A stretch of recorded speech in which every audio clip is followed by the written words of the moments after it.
ताबडतोब आम्हाला येऊन मिळा, नाहीतर तुमच्या घरादारावर गाढवाचा नांगर फिरवू, आया बहिणींची आबरू घेऊ आणि वतन काढून घेऊ. त्यावेळच्या मावळातला एकही देशमुख खंडोजी खोपडेचा अपवाद सोडून बरं त्याला बळी नाही पडला. कान्होजी जेधे भेटायला आले आपल्या 5 मुलांना घेऊन आणि हातावरनं प्राणाचं आणि वतनाचं पाणी सोडलं त्यांनी. म्हणजे पहिला बार फुसका गेला. म्हणून अफजल खानाने जाऊन पंढरपूरच्या मंदिरावर हल्ला केला, इस्लामच्या नावाने केला. त्यावेळच्या मंदिराचे जे बडवे होते त्यांनी विठोबा रुक्माईची मूर्ती मागच्या डोहात टाकली, पण अफजल खानाने गाय कापली. मला मित्र हे सांगितलंच पाहिजे की कुठेही पवित्र कुराणमध्ये गायच कापा असं अजिबात सांगितलेलं नाही. एक प्रकारच्या धर्मांधतेचे ते आविष्कार आहेत. त्यांनी गाय का तुम्ही हिंदू पवित्र मानता का, हे घ्या गायच कापतो, हे हा उर्मटपणा आहे तो. ती अफजल खानाने गाय कापली आणि बातमी शिवाजीच्या कानावर जायची व्यवस्था केली की शिवाजी चिडेल आणि युद्धाचा प्लॅन आहे की तो मोकळ्या मैदानात आला पाहिजे. शिवाजी ह्याचं नाही ह्याच्या बापाचं बारसं ज्यावलेला होता. शिवाजींनी पुन्हा पत्र पाठवले की कशासाठी हे करताय तुम्ही, मी एकदा सांगितलं ना तुम्हाला की माझं चुकलंय आणि मला शरम वाटतेय, इतकी शरम वाटतेय की मला आपणहून येवत नाहीये, इथं येऊन घेऊन जा. अफजल खान इतक्या सहजासहजी नव्हता फसणारा, म्हणून त्यांनी पुढचा हल्ला केला तुळजाभवानीवर की आता ही तर भोसल्यांची कुलदेवता, महाराष्ट्राची कुलदेवता आणि भोसल्यांची कुलदेवता. तुळजाभवानीची मूर्ती सापडली त्याच्या हातात, तिच्यासमोर हातोडा घेऊन फोडला त्यांनी, बताव तेरी आजमत म्हणत. गाय कापली, पुजाऱ्याच्या तोंडामध्ये गोमांस कोंबलं. तरी शिवाजी पत्र पाठवतोय की कशाला करताय. मग अफजल खानाच्याच बाजूने लढत होता शिवाजीचा मेव्हणा बजाजी नाईक निंबाळकर, तरी त्याला पकडला आणि सक्तीने बाटावला. सक्तीने केला मुसलमान. इस्लाम हे म्हणत नाही हे सांगतो बरं का, सक्ती नामंजूर आहे. सक्तीने धर्मांतर करा हे इस्लाम म्हणत नाही. ह्यांनी केलं, करणाऱ्या अनेकांनी केलं, त्या नावाखाली अत्याचार केले. बजाजी नाईक निंबाळकर कशासाठी, तो काय शिवाजीच्या बाजूने लढत तरी होता का, त्याच्याच सैन्यात होता, पण त्याला बाटवलं की आता तरी शिवाजी रागवेल. नाही रागवला. मला जे ठळक लक्षात आणून द्यायचंय की इतकं सगळं घडत असण्याच्या काळात त्यावेळेचं जे हिंदवी स्वराज्य होतं शिवाजी महाराजांच्या ताब्यातलं, त्यामध्ये राहणाऱ्या एकाही मुस्लिम निरपराध्याच्या अंगाला हात लागलेला नाही, एकाही मशिदीला हात लागलेला नाही आणि कुराणचा अपमान झालेला नाही. पण वेचून ज्या अफजल खानाचा कोथळा बाहेर काढायचा त्याचा काढलाच कोथळा. उत्तर ते आहे. याला मी म्हणतोय शिवाजी मार्ग आहे. ते पण आहे. आणि सक्तीने बाटवलेल्या बजाजी नाईक निंबाळकरला महाराजांनी पुन्हा हिंदू करून घेतलं. ही पण धार्मिक क्रांती आहे मोठी. शिवाजी मार्ग. एक ओळीत सोपं सांगायचं तर द्वेषही नको, अनुनयही नको. मुळामधली भारतीय श्रद्धा आहे की सत्य एक आहे, त्याला तुम्ही हवं त्या नावानी पुकारा किंवा न सुद्धा पुकारा, तिकडे जाण्याचे रस्ते अनेक आहेत. आणि ज्याला मनापासून जो रस्ता मान्य आहे त्यांनी जा. त्यासाठी एकमेकाचा द्वेष हिंसाचार याची गरज नाही. पण जे घातक करतायत भारताविरुद्ध कारवाया त्यांना वेचून वेचून ठेचलाच पाहिजे. म्हणून आपली दहशतवाद्यांच्या बद्दलची मागणी आहे की आता बास, आता ठेचा. म्हणून आपण घटनात्मक नीट चौकटीत राहून अजूनही म्हणतो की अफजल गुरुबाबत निर्णय करा. म्हणून मी इंदिराजींचं उदाहरण शेजारी ठेवलं की मकबूल भटला त्यांनी दुसऱ्या दिवशी सकाळी फासावर लटकवला. मग आपण नागरिकांच्या या मागण्या मांडतो की ज्यामध्ये पक्क काहीही कायद्याला सोडून नाहीये.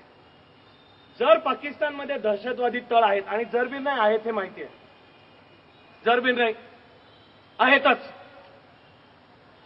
ते जर जाऊन भारताने उद्ध्वस्त केले तर ते कायद्याला धरू नये. आपल्याला सरकारला म्हणायचंय की करा उद्ध्वस्त जाऊन, इथे बसून राहू नका स्वस्त.